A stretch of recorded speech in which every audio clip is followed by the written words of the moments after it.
Primera de Corintios capítulo 3 para continuar con esta serie. Así dice el Señor: así que yo, hermanos, no pude hablaros como a espirituales, sino como a carnales, como a niños en Cristo. Os di a beber leche, no alimento sólido, porque todavía no podíais recibirlo. En verdad, ni aun ahora podéis, porque todavía sois carnales. Pues habiendo celos y contienda entre vosotros, ¿no sois carnales y andáis como hombres? Porque cuando uno dice yo soy de Pablo y otro yo soy de Apolos, ¿no sois simplemente hombres? ¿Qué es pues Apolos? ¿Y qué es Pablo? Servidores mediante los cuales vosotros habéis creído, según el Señor dio oportunidad a cada uno. Yo planté, Apolos regó, pero Dios ha dado el crecimiento. Así que ni el que planta ni el que riega es algo, sino Dios que da el crecimiento. Ahora bien, el que planta y el que riega son una misma cosa, pero cada uno recibirá su propia recompensa conforme a su propia labor. Porque nosotros somos colaboradores de Dios y vosotros sois labranza de Dios, edificio de Dios. Conforme a la gracia de Dios que me fue dada, yo como sabio arquitecto puse el fundamento y otro edifica sobre él. Pero cada uno tenga cuidado cómo edifica encima. Yo he titulado este mensaje La división, la plaga de la iglesia. Yo quise escoger esa palabra porque tratando de buscar en el diccionario sus definiciones, me encontré que la primera definición que el diccionario provee para la palabra plaga es que es una aflicción o calamidad ampliamente distribuida. Y cuando nosotros pensamos en una calamidad, cuando nosotros leemos en los periódicos que en X nación ha ocurrido una calamidad, usualmente asociamos eso con grandes pérdidas y profundo dolor humano. Y eso es exactamente lo que la división ha producido y produce en el cuerpo de Cristo. Grandes pérdidas, profundo dolor. No hay nadie quien pueda ganar en una división del cuerpo de Cristo excepto Satanás. Satanás conoce nuestra condición caída. Él conoce cómo nosotros podemos ser instrumento de su peor juego. Él sabe cuáles son las áreas, los botones que él puede apretar y volvernos de un día para otro en marionetas de su juego, que si no fuera por la intervención y la gracia de Dios, termináramos destruidos. Y él explota esas cosas en nosotros. Tenemos 10 años de iglesia y queremos darle las gracias a Dios de que hasta ahora no ha habido en nosotros ningún intento de división, pero no podemos asumir que eso ha de continuar. Cada uno de nosotros necesita percatarse que potencialmente en el corazón nuestro hay actitudes, cosas caídas, que si no cuidamos, que si no santificamos, que si no destruimos, son capaces en un futuro de destruir la iglesia que Dios compró. Por lo menos la iglesia local. La división o las actitudes que pueden terminar en división han plagado la iglesia desde sus inicios.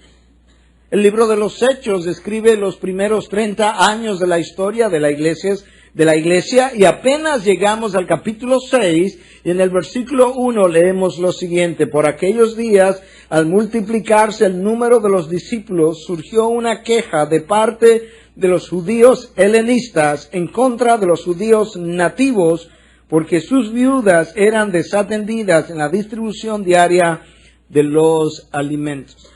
Nota cuándo ocurre esta potencial división. Escucha una vez más: al multiplicarse el número de los discípulos. De manera que al multiplicarse la IBI, ella corre el riesgo de entrar también en esas corrientes si no nos vacunamos en salud. Esta prédica no está ocurriendo porque tengamos un problema de división. Esta prédica está ocurriendo porque dentro de la serie planificada para hacerse estaba precisamente un mensaje acerca de cómo evitar la división de la iglesia. De qué tenemos nosotros que hacer a manera personal para evitar ser contribuidor a una posible división. Nota que en este texto se habla de que los judíos helenistas se quejaron de los judíos nativos. Eran parte de una misma iglesia. Los judíos helenistas eran aquellos que habían salido de Palestina, que habían adoptado algunas de las costumbres griegas, y los judíos nativos eran aquellos que no habían salido de allí y por tanto no tenían esa influencia griega. En la medida en que la iglesia se multiplicó, los judíos helenistas pensaron, quizás tenían razón, quizás era simplemente que estaban prejuiciados, pero pensaron que sus viudas no estaban siendo atendidas por los demás judíos, y cuando los apóstoles oyeron tal queja, decidieron que se escogieran 7 hombres, 7 diáconos, para servir las mesas. De hecho, esa es la palabra que ahí aparece, para diaconizar, para atender las mesas, que fueran personas llenas del Espíritu y que ellos se iban a dedicar a la administración de la palabra y a la oración. Y eso es como ellos solucionaron ese conflicto y potencial división, pero que no llegó a ser una división. En el libro de los Hechos, capítulo 15, hay todo un concilio en Jerusalén, precisamente porque surgió un desacuerdo doctrinal entre si los gentiles debían ser circuncidados y la otra posición si no debían ser circuncidados. Y dice el texto que Pablo y Bernabé debatieron con ellos y que hubo una gran disensión, pero ellos resolvieron el conflicto. Hubo un concilio, bajaron a Jerusalén, lo discutieron abiertamente, se pusieron de acuerdo y terminaron siendo de un solo corazón y de un solo sentir. Eso nos da a nosotros una idea, o nos ayuda a comenzar a ver lo que es una división y lo que no es una división. Una diferencia de opinión no es en sí una división, pero tiene el potencial de convertirse en tal cosa. En este caso, el debate, la disensión, pudieron haber contribuido o creado la división, pero ellos tuvieron la madurez de reunirse en un lugar y humildemente discutir estas cosas y llegar a una conclusión de manera que se solucionó el problema. Sin embargo, el mismo Pablo y Bernabé, que al principio del capítulo 15 están unidos en que los gentiles no deben circuncidarse, en el mismo capítulo 15 ellos están divididos. Porque Pablo quería hacer un segundo viaje misionero, se quería llevar a Bernabé, y Bernabé estaba muy contento de ir con Pablo, pero Bernabé quería llevarse a Marcos. Y Pablo dice, no nos vamos a llevar a Marcos porque Marcos nos abandonó en Panfilia en el primer viaje misionero. Y se produjo un gran debate, una gran disensión, un gran desacuerdo, dice el texto, hasta el punto que Pablo tomó a Silas y se fue por un lado, y Bernabé tomó a Marcos y se fue por otro lado, y eventualmente se reconciliaron porque Pablo mandó a pedir a Marcos y decía que le era de mucha ayuda, de manera que eso tampoco terminó en una división, aunque sí hubo un debate que tenía esa propensidad o ese potencial, pero no hubo una división. Eso nos da a nosotros una idea entonces de cómo comienzan las divisiones.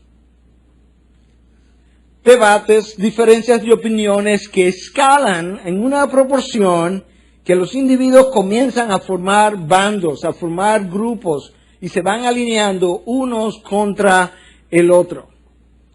En este momento que yo acabo de describir, el concilio de Jerusalén, en el momento en que Pablo y Bernabé se dividen y cogen cada cual por su lugar, No había una división de la iglesia, pero había una división. Había una división a nivel del corazón. El corazón dividido divide la mente dividida divide la voluntad. En ese momento Pablo toma a Silas, Bernabé toma a Marcos y se dividieron. Y es así como comienza. Cuando el corazón, la mente y la voluntad están divididas, entonces nosotros comenzamos a buscar quién se pueda alinear con nuestra posición de manera que no nos sintamos solos y que alguien pueda simpatizar con mi posición. Yo creo que eso nos ayuda a comenzar a ver lo que es una división, cómo comienza en el corazón, lo que no es una división, y quizás lo podamos ilustrar un poco mejor ahora. Con frecuencia se dice, yo lo he oído 1000 veces, de que la existencia de diferentes denominaciones son una ilustración de cómo la iglesia se ha dividido. Eso puede ser verdad, pero no tiene que ser así. Denominaciones diferentes pudieran existir sin evidencia de división. Una denominación pudiera entender que quiere hacer un mayor énfasis en lo que es el evangelismo y quizás en una dirección en particular, de una manera en particular. El próximo grupo de iglesias decide que ellos quisieran hacer un mayor énfasis en la formación de discípulos en otra dirección. Ellos no tienen que dividirse, pero tienen preferencias, metodologías diferentes, metas diferentes, y se agrupan en como dos denominaciones distintas que pueden ser complementarias en su trabajo, no tienen que criticarse y pueden existir denominacionalmente separadas sin que eso constituya una división, pero lamentablemente no es así como muchas veces ha ocurrido.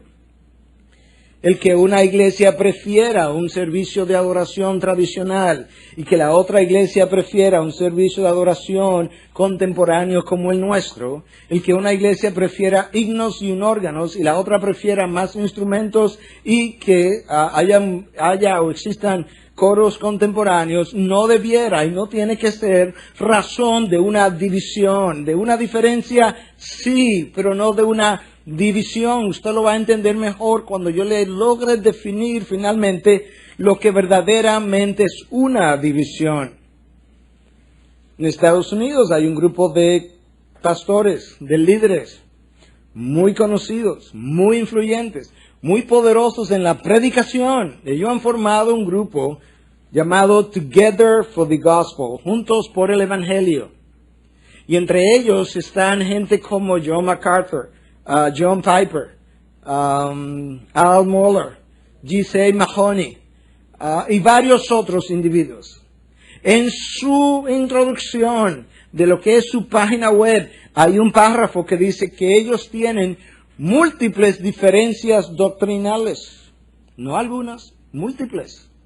Sin embargo, ellos se han unido entendiendo que en las cosas cardinales ellos están de acuerdo y por tanto se han unido por causa del Evangelio, juntos por el Evangelio. De manera que nosotros necesitamos entender entonces dónde y cómo podemos unirnos, lo que es una unidad y lo que no lo es. Habiendo dicho todo eso, déjame definirte entonces lo que la división es. Es un alejamiento, es una separación de individuos, de iglesias, de organizaciones, de denominaciones. Y ese alejamiento es la evidencia, escúchame ahora, el alejamiento es la evidencia de que esa división es más una actitud emocional, afectiva, en corazones donde ha habido orgullo, celos, envidia, egoísmo, deseos de controlar al otro, resentimiento personal, y que todo eso entonces resulta en amargura, malicia, dudas acerca de las intenciones del otro y un distanciamiento que con el tiempo crece y se hace cada vez mayor. La división no es diferencia de opiniones, no es diferencia de metodología, no es diferencia en estilo de adoración. Es una actitud y es emocional. Es un alejamiento, y el alejamiento es la evidencia de que en aquellos corazones que no pudieron ponerse de acuerdo a pesar de que el Espíritu de Dios vivía dentro de cada uno de ellos, que en esos corazones había todavía celos, orgullo, envidia, egoísmo, deseos de controlar, y todo eso resultó en resentimiento personal, malicia, amargura y dudas. El problema no es que seamos diferentes. Dios nunca quiso que fuéramos iguales. Si así fuera, nos hubiera clonado. No hubiese habido la necesidad de tener una relación sexual entre un hombre y una mujer. Tomamos a uno de los dos y lo clonamos por el resto de la eternidad y ahora tenemos seres iguales. Esa no fue la intención de Dios. Nunca. Aún antes de la caída del hombre. Cuando tú miras el resto de la creación, los astros del universo difieren en tamaño, en brillantez, en gloria, en composición, en la forma de sus terrenos. Y sin embargo, todos funcionan en unidad. De ahí el nombre universo, diversidad con unidad. Y eso es exactamente lo que el cuerpo de Cristo debiera ser. Una gran diversidad en unidad de corazón. Y eso es lo que Dios quiere ver. Por otro lado, hay un grupo de hermanos, quizás bien intencionados en ocasiones, que han amado tanto la unidad, que han sacrificado la verdad en el altar de la unidad, y eso nosotros tampoco lo podemos hacer. Amamos la unidad, pero no por encima de la verdad. La verdad no puede nunca ser sacrificada en el altar de la unidad, porque eventualmente la ausencia de esa verdad nos va a volver a dividir. Pero hay puntos doctrinales, periféricos, secundarios, de menor categoría, que no tienen la importancia de las verdades cardinales, y que no debieran entonces esos puntos secundarios dividir el cuerpo de Cristo. Y si somos honestos, nos vamos a dar cuenta que al fin de cuenta, lo que nos ha dividido, realmente dividido, que incluye ese distanciamiento, es el pecado en el corazón caído del hombre. No importa si eso ocurre en una iglesia allí o si le ocurre a la IBI, al final la IBI debía reconocer que si nos ocurre a nosotros, en fin de cuentas, es el pecado en el corazón caído del ser humano. En la iglesia de Corinto, donde se produjo esta división, de la cual yo leí esta mañana, unos estaban diciendo, yo soy de Pablo, otro estaba diciendo, yo soy de Apolos. Quizás un grupo estaba diciendo, no, es que nadie predica como Pablo. Y el otro grupo decía, no, es que tú no has oído a Apolos. El otro quizás decía, no, es que Pablo es muy severo. Y el otro dice, no, por eso es que a mí me gusta Apolo, porque él entiende y es más suave que Pablo. Y ahí comienza la división, preferencias. Compara ese espíritu contra el cual Pablo está hablando y del cual Pablo se está quejando. Compara ese espíritu con estas palabras de nuestro Señor Jesucristo en el aposento alto, la última noche, horas antes de su crucifixión, cuando Él está orando al Padre por las cosas que Él considera más relevantes para la causa de Cristo. En Juan 17, versículos 22 y 23, la gloria que me diste les he dado, escúchame, para que sean uno, así como nosotros somos uno, yo en ellos y tú en mí, para que sean perfeccionados en unidad, para que el mundo sepa que tú me enviaste y que los amaste tal como me has amado a mí.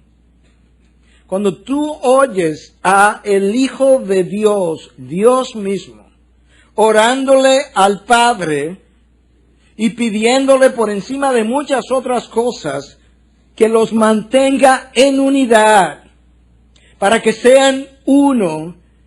Y luego le dice, para que el mundo sepa que tú me enviaste. Tú entiendes ahora que el concepto de unidad es cardinal para Dios. Y número 2, que Cristo entendía que si la iglesia no lograba mantenerse unida, no iba a haber forma de convencer al mundo que está allá afuera de tener credibilidad sobre esa iglesia. Y si el mundo no tiene credibilidad sobre la iglesia, no tiene credibilidad acerca del mensaje que predica esa iglesia, y si no cree el mensaje, no tienen salvación, y si no tienen salvación, pudiera potencialmente y humanamente hablando, y solamente humanamente hablando, el potencial de oponerse entonces a los planes de Dios. En la iglesia de Corinto nosotros vemos esta división, que aparentemente pudiera tener que ver con el estilo de liderazgo de Pablo o de Apolos. Sin embargo, esa no era la causa. Nosotros lo sabemos por la misma palabra, por el veredicto del mismo espíritu que inspiró a Primera de Corintios. Sabemos por ese mismo espíritu que la causa no era el estilo de liderazgo o de predicación de Pablo o de Apolos. Santiago nos dice en 4:1, ¿de dónde vienen las guerras y los conflictos entre vosotros? ¿No vienen de vuestras pasiones que combaten en vuestros miembros? Cada vez que tú has estado en un conflicto, no importa quién comenzó el conflicto, la causa de ese conflicto no es lo que se ve, son pasiones en el corazón. Por eso decimos en consejería, el problema nunca es el problema.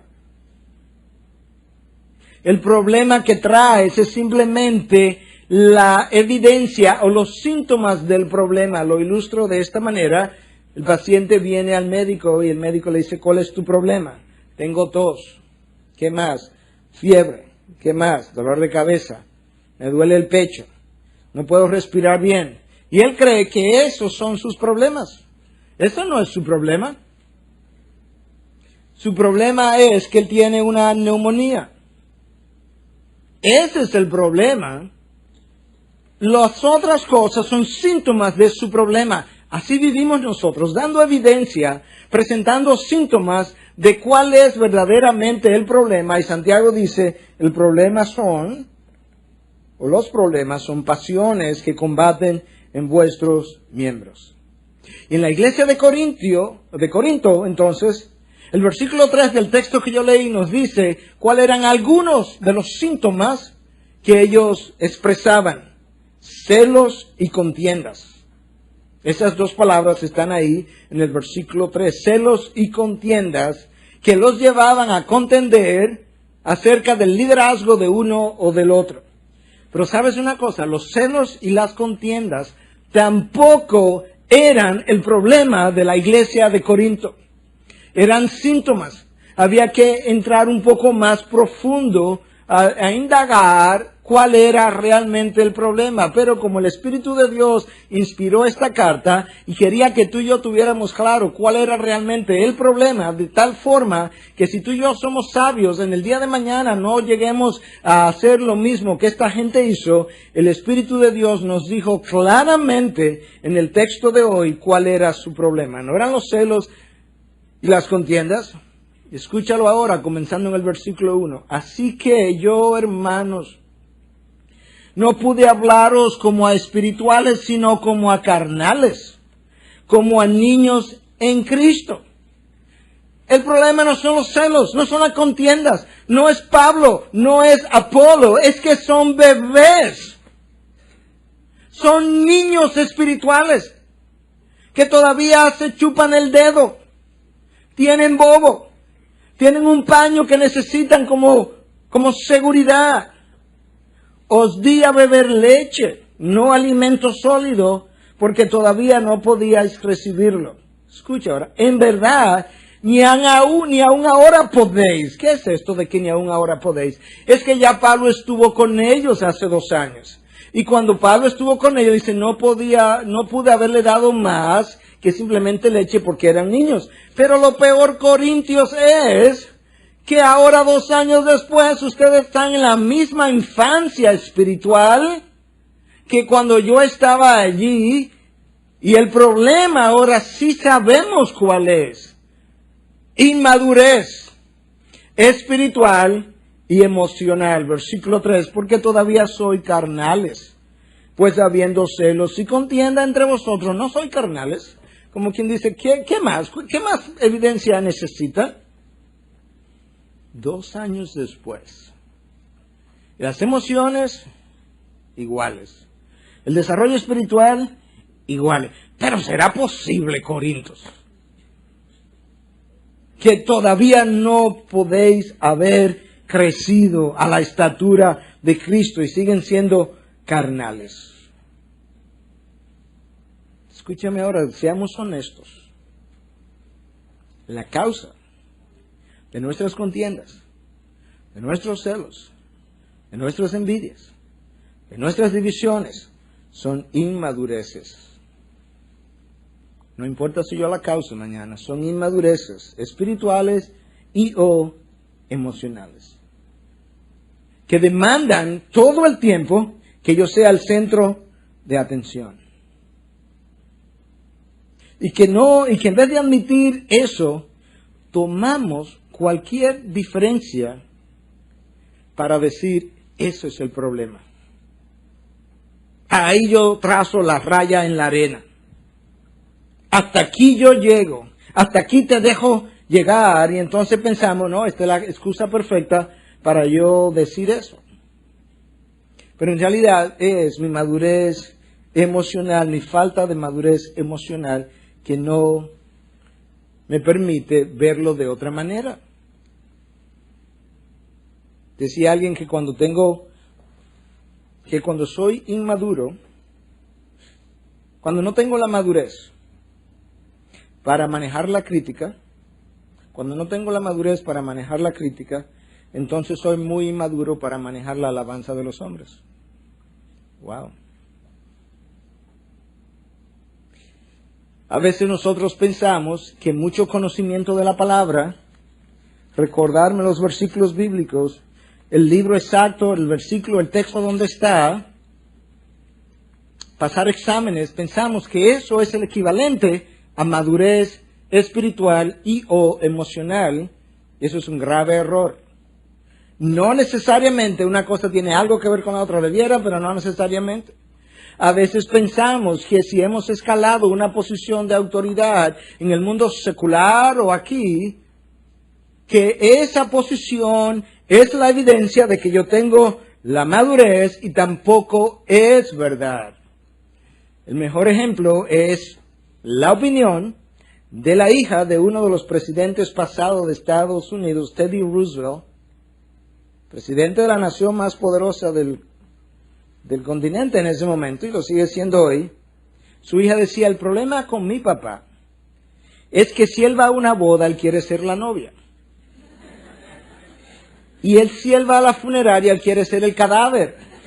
Él quiere toda la atención, todo el tiempo. Lo cual es egoísmo, y el egoísmo es evidencia de inmadurez. Tú puedes ser el presidente de la nación más poderosa del planeta y ser inmaduro emocionalmente. Tú puedes ser el pastor de la iglesia más grande en números sobre la tierra y puedes ser emocionalmente inmaduro. Una cosa no implica la otra, aunque debieran ir de la mano, pero lamentablemente no es así. Bueno, pastor, y vaya al paso ahora, vaya al paso. Dígame, ¿cómo yo sé si soy inmaduro? Bueno, más o menos de la misma forma que yo sé si estoy enfermo. Y yo me hago hemogramas, radiografías. Yo voy donde alguien, le digo, mira, hazme una radiografía espiritual y dime la verdad. Ok. Te tomamos radiografía de la cabeza, del corazón, espiritualmente hablando. Ok, ¿qué tú encontraste? Mira, yo encontré celos. Ya, no siga hablando ya. Eso no es así. Bueno, tú me dijiste que te hicieron un diagnóstico. ¿Me lo permites? Ok, sigue. Envidia. ¿Y eso es evidencia de inmadurez emocional? Claro que sí. Necesidad de criticar al otro para sentirme mejor. El ofenderme fácilmente, la dificultad en perdonar, la dificultad en pedir perdón, La dificultad de ver mis errores cuando todo el mundo los puede ver. El espíritu de competitividad. La necesidad de tener que salir ganando, de ganar el juego. Y si el juego no se puede jugar conforme a mis reglas, yo me llevo el bate, el guante y la pelota. La no habilidad de poder compartir nuestras amistades, que a veces en el matrimonio incluso es entre los hijos y los esposos que se dan eso. Porque es el amo, el esposo, la esposa con el hijo, con la hija. El no sentirme bien a menos que el otro me dé su total devoción, como si yo fuera Dios.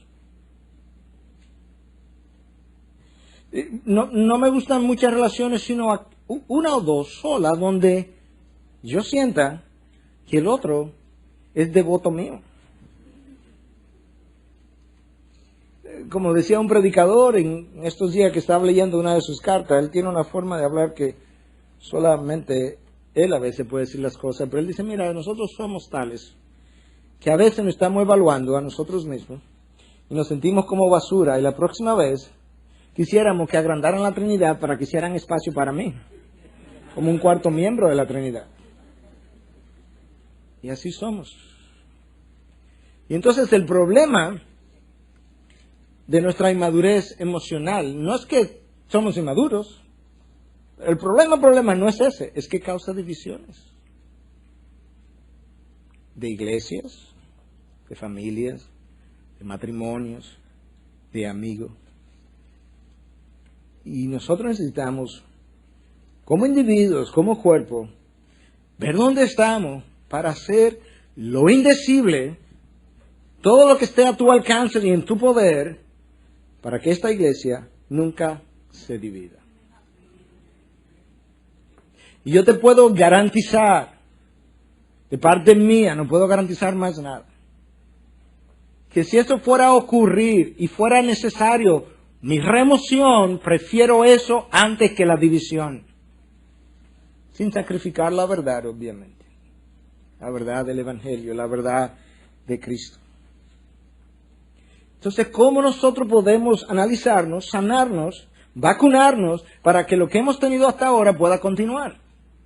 Bueno, tenemos que examinarnos y comenzamos a ver, tengo celos. ¿Y qué es eso de celos? Bueno, lo que yo siento cuando tengo miedo de perder algo, como si tengo el miedo de perder a mi esposa o a mi esposo, porque pienso que alguien lo está o la está enamorando, siento celos. Bueno, quizás hay una razón legítima ahí, pero cuando nadie lo está enamorando o la está enamorando y nadie te le está tratando de quitar y yo siento celos, entonces ya el problema no está en el otro, sino en mí. Porque entonces mi madurez emocional me hace ver cosas que no existen. De repente soy como medio vidente, pero solamente para mí. Agrando los hechos. Tengo lupas para cada instancia. Entonces cuando comienzo a sentirme tan mal, ¿qué hacía Trujillo cuando alguien le hacía sentir mal? ¿Lo eliminaba? Bueno, pero yo nunca he matado a nadie. No, físicamente no. Su carácter solamente. Lo eliminamos, lo asesinamos. Cometemos homicidio. Tratamos de quitarlo del medio. Lo borramos del mapa, lo borramos de la lista. Y luego yo trato de encontrar quien simpatice conmigo para sentirme mejor. Quien pueda ser parte de mi mando, o mi bando, mejor dicho.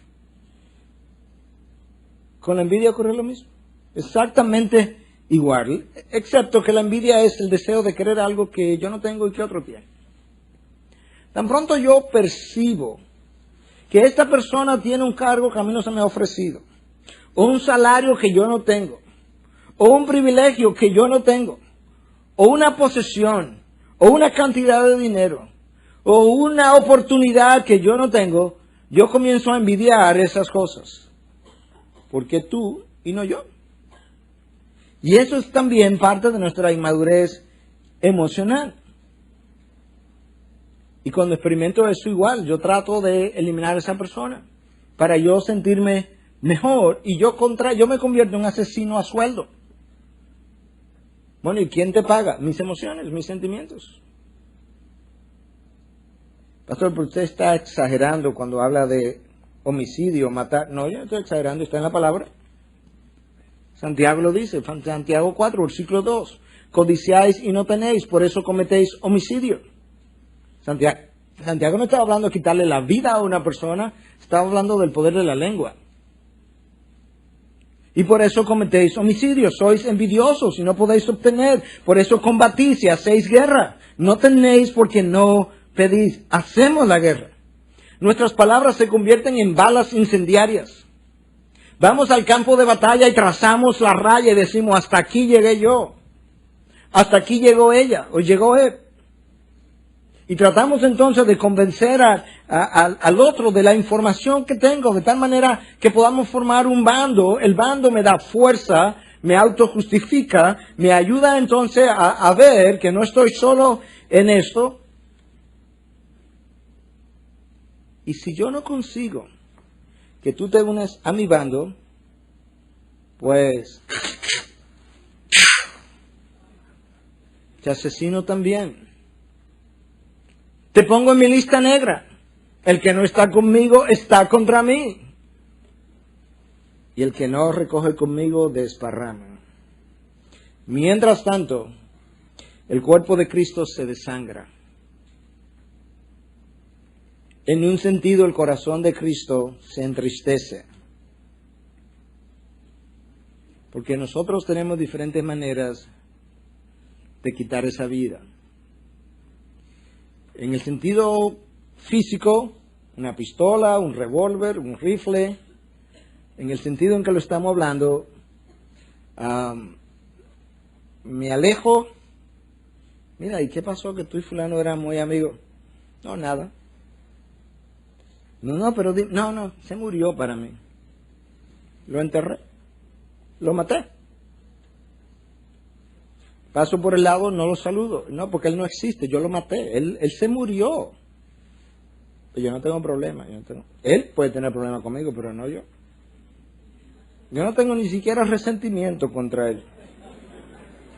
Bueno, pero ¿por qué tú no lo buscas? No, nada. Evitarme problemas.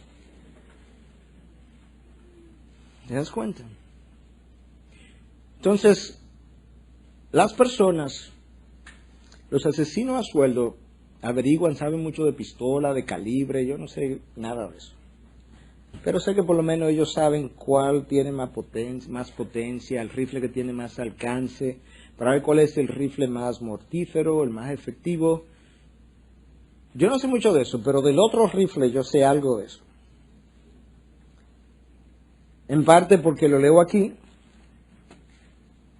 y en parte porque lamentablemente, como pertenezco a esta raza humana caída, en ocasiones, en el pasado he disparado ese rifle, pero no más. Y ese rifle se llama espíritu de crítica. Ese es nuestro rifle más mortal.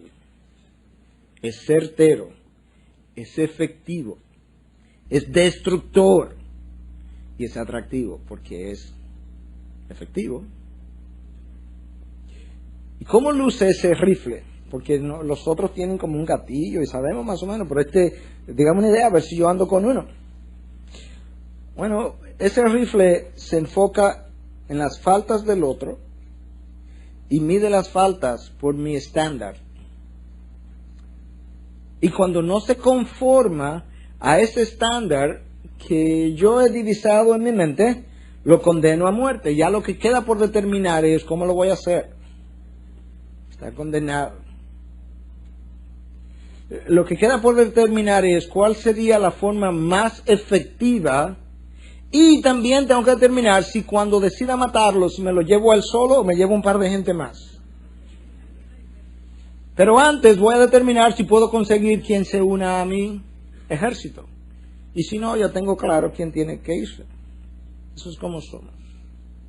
Nos alejamos de las personas. ¿Te acuerdas que yo decía que una división es un alejamiento?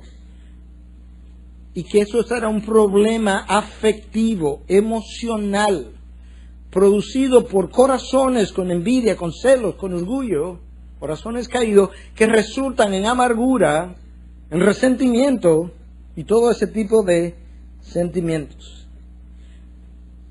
Entonces, ese espíritu de crítica que es tan efectivo, tan mortal, se cree superior a otros. Claro que él no lo piensa así, él solo lo siente así. Juzga a priori, hace juicio en el primer encuentro con la persona, le pasa revista y llega a una conclusión, no tiene todos los detalles, pero no importa, yo tengo mi conclusión. Asume ese espíritu de crítica que conoce las intenciones por las cuales los otros están haciendo o diciendo lo que están haciendo o diciendo, y entiende, creemos nosotros, que eso nos da permiso entonces para el asesinato. Bueno, pastor, ok, yo sé cómo luce el rifle, pero yo no sé si yo tengo uno de esos. Bueno, vamos a seguir hablando. Como tú quieres saber, yo quiero decirte. Nos hacemos preguntas. Yo les dije en el sermón anterior que yo me vivo haciendo preguntas todo el tiempo y que a veces tengo que pasar meses para contestarlas, pero que está bien. Preguntémonos con frecuencia o con qué frecuencia yo me encuentro enjuiciando las acciones del otro. ¿Ok? Bueno, pero tampoco puedo aprobar la irresponsabilidad. No, claro que no. Que no puedes aprobar la irresponsabilidad. El problema no está en que yo pueda discernir que el otro está faltando su responsabilidad. Recuerda que la división es un conflicto emocional. El problema no está en que yo determine que esto es correcto o incorrecto. Está en las emociones que comienzo a sentir cuando veo la acción. Es un problema emocional, afectivo, y ahí es donde comienza el problema. Entonces, esto es importante. Para tú saber si tiene ese rifle y si lo tiene incluso cargado, preguntémonos con qué frecuencia tú acusas a los demás de sentirte como te sientes. No, yo me siento así porque es tu culpa. Mi culpa. Yo no soy tu corazón para sentir. Yo no soy tu mente para pensar. Yo no vivo dentro de ti. ¿Cómo puede ser mi culpa si yo vivo fuera de ti? Porque eso es lo que justifica que yo me sienta como me sienta y que tenga que dispararte. Escúchame algo. Por el amor de Dios, yo he estado en situaciones así. Yo no simplemente pienso que es así, yo sé que es así. Hasta que te sanes. Yo tengo siempre la opción de elegir cómo yo me voy a sentir y cómo yo voy a reaccionar. Hay un librito que yo quisiera también regalarle una copia a cada uno. Yo creo que voy a tener que producir mucho dinero para seguir regalando libros. Pero se llama "Usted se enoja porque quiere". ¿Cómo? Así mismo. Usted puede elegir no enojarse. Yo no simplemente pienso que es así, yo sé que es así. Yo he elegido una cosa y he sabido elegir la otra cosa. Eso es una elección que depende de cuánto Dios me haya o yo haya permitido que Dios me vaya sanando. Usted es responsable de sus reacciones. El otro no es responsable de los sentimientos que usted siente. Como a veces digo en consejería, puede ser que él o ella disparó el gatillo, pero tú estabas lleno de pólvora. Y cuando hicieron clac, boom, el problema no fue el gatillo. Si no hubiese habido pólvora, no explota. Frecuentemente es una naturaleza rebelde, rehúsa aceptar su condición. Los demás son culpables de su miseria. Vive descontento, pero niega que viva descontento. excepto que su cara, su rostro, sus palabras lo delatan. Pero es que tú vives muy infeliz. Infeliz yo. No, yo vivo muy bien. Excepto que tu rostro dice, no es verdad, mentiroso, no es verdad, no es verdad, no es verdad. ¿Te das cuenta de cómo somos? Esto es lo que tenemos que sacar de nosotros si queremos que la IB continúe saludable, indivisible, por la gracia de Dios. Dicen los estudios frecuentemente ese espíritu de crítica es perfeccionista. Claro, porque si es perfeccionista, raramente las cosas se hacen de acuerdo a su perfección. Y cuando no se hace, entonces lo critica. Pero que frecuentemente sirven, pero no son siervos. Bueno, entonces, ¿para qué sirven? Todo el tiempo tratando de ganarse la aprobación de los demás. Por tanto, con frecuencia el servicio es excelente. La motivación errónea. Pero hay algo malo de hacer las cosas excelentemente para Dios. Nada de malo. La motivación es el problema.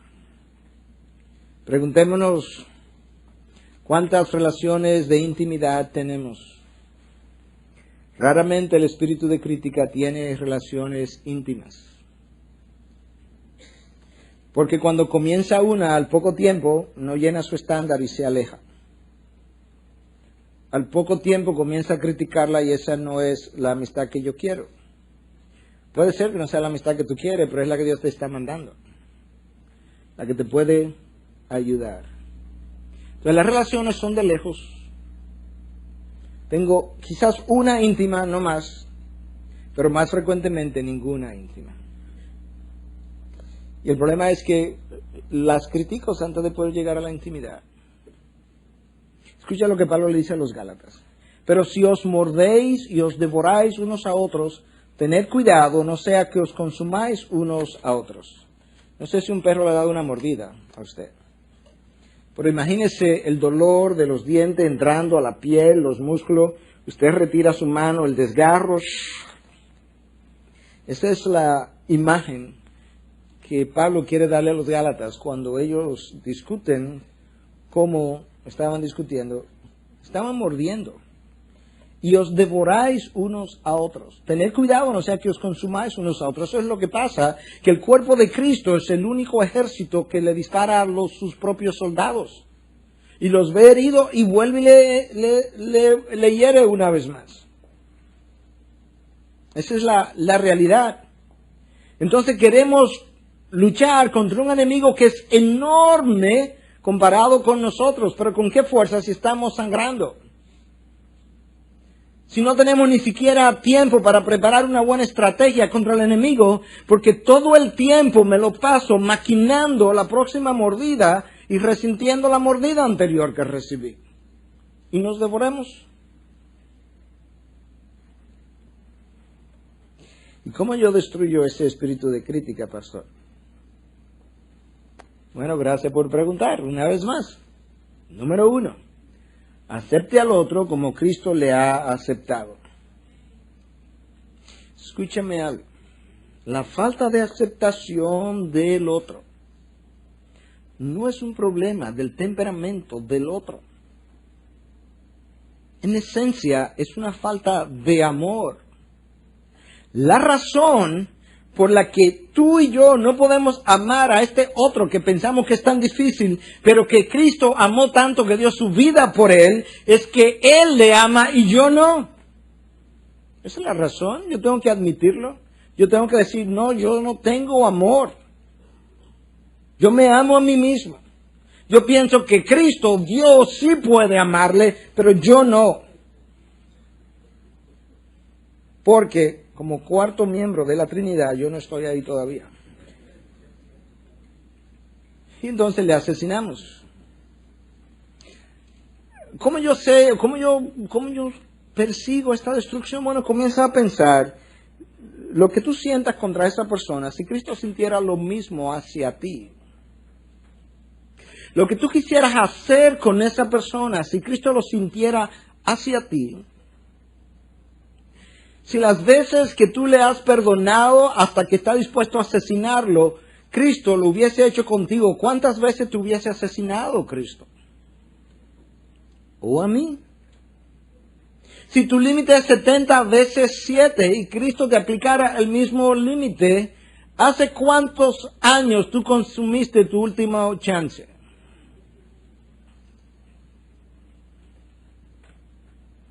¿Te das cuenta entonces de cómo nosotros necesitamos? Déjame hacerte otra comparación práctica, importante. Yo no sé qué tan paciente Cristo ha sido contigo. No lo sé. Yo sé que Él ha tenido mucha paciencia conmigo. Pero hasta donde Él haya sido paciente contigo, mientras más paciente Él haya sido contigo, más paciencia Él te demandará que tenga con los demás. Escucha eso una vez más.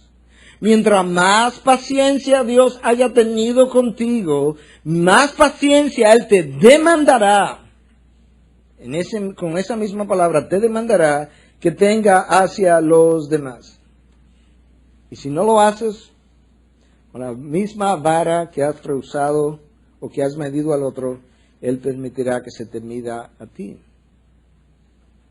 Escucha cuál es el mandato en Efesios 4, 2 y 3. Con toda humildad y mansedumbre, con paciencia. Escucha la próxima palabra. Soportándoos unos a otros. ¿Te das cuenta que la próxima palabra después de con paciencia no es con amor de cuchi cuchi?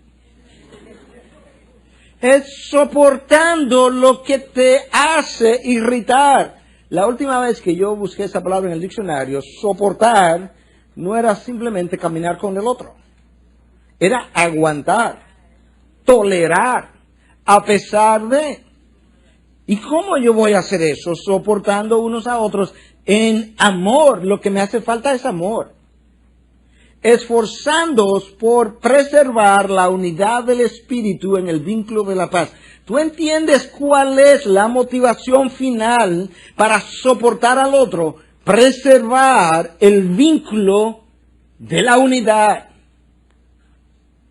Que no hayan grietas en el cuerpo de Cristo, en el ministerio de Cristo. Colosenses 3:14. Sobre todas estas cosas, como si no nos hubieran dicho muchas ya, vestidos de amor, que es el vínculo de la unidad. ¿Te das cuenta ahora qué es lo que a mí me falta cuando no puedo tolerar, soportar, unirme? Es amor.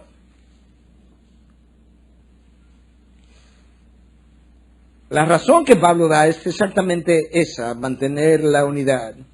Pero escúchame, cuando tú haces eso, y toleras, y soportas, y eres paciente, y amas de esa manera, y tú miras para el cielo, tú ves a Dios sonriendo de aquí a aquí. Porque Dios está diciendo, ahí está mi hijo reflejando lo que yo soy. Cuando hacemos lo opuesto, Dios está triste, airado, porque estamos reflejando el viejo hombre. Y ahora en vez de reflejar que somos hijos de la luz, estamos en la luz y nos parecemos a hijos de las tinieblas. Estamos con un nuevo vestido del nuevo hombre, pero lo tenemos sucio del viejo. Y Cristo dice, pero por Dios, yo los lavo y ellos se ensucian. Efesios 4:32. Sed más bien amables unos con otros, misericordiosos, perdonándoos unos a otros.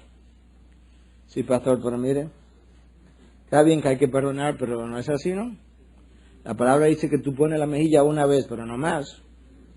Porque tenemos nuestras propias interpretaciones de eso. Pero escucha como está bien, no lo perdones así. Entonces, oye, ¿cómo tú lo vas a perdonar? Déjame leerte el texto para que sepa cómo lo vas a perdonar. No lo hagas como lo hizo fulano o pereceo. Oye bien, hazlo de esta manera, para que tenga tu medida. Sé más bien amable unos con otros, misericordiosos, perdonándoos unos a otros, así como también Dios os perdonó en Cristo. A un inventario de cuántas veces Dios te ha perdonado, y Dios dice, Tú hiciste la lista ya, terminaste tu lista, ve y llévasela a aquella persona a quien tú no has querido, no has podido, no has tenido la intención de perdonarlo, y perdónalo de la misma manera.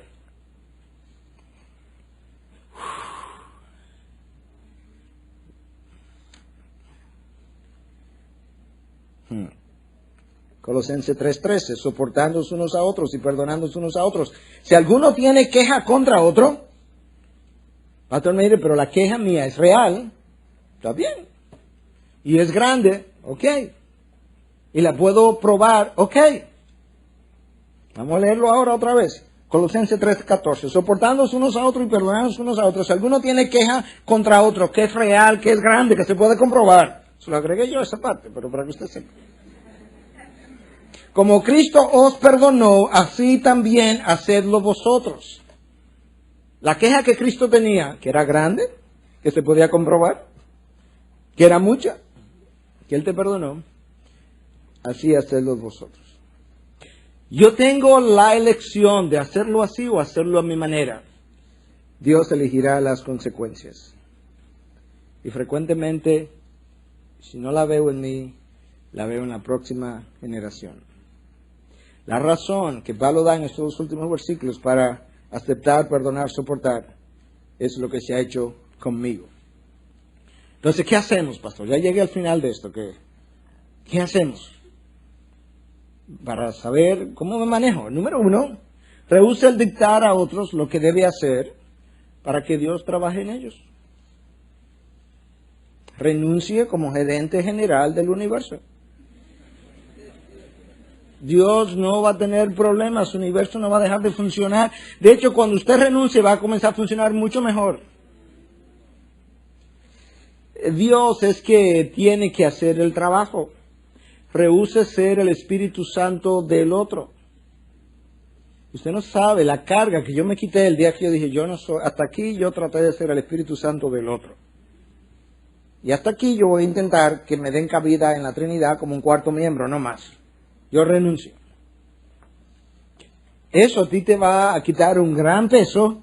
Usted no es responsable de las acciones del otro. Solo de aconsejarlo. Sí, pero si no se llevan de mi consejo, este es el consejo de Dios. ¿Y cuántas veces usted no se ha llevado de su consejo? Si usted puede violar el consejo de Dios, ¿qué usted piensa? ¿Que el consejo suyo es inviolable, que está por encima del de Dios? No, quizás debieran seguirlo para evitar las consecuencias, pero yo no soy responsable de que el otro siga mi consejo. Él tiene el derecho, la elección de seguirlo o de rechazarlo.